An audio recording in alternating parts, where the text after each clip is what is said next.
سلام، امیدوارم که حالتون خوب باشه. در این ویدیو ما میخوایم الفبای موسیقی رو با هم دیگه یاد بگیریم.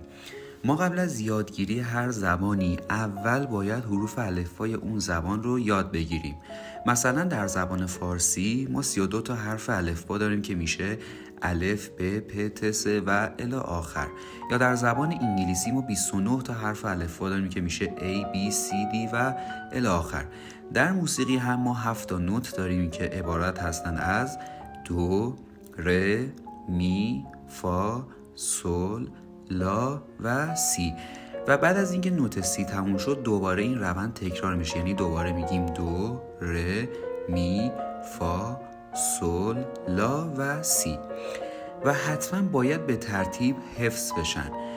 دو، ر، می، فا، سل، لا، سی حروف های فرانسوی هستن و حروف های انگلیسیشون میشه نوت دو میشه سی، نوت ر میشه دی، نوت می میشه ای، نوت فا میشه اف، نوت سل میشه جی، نوت لا میشه ای، نوت سی میشه بی.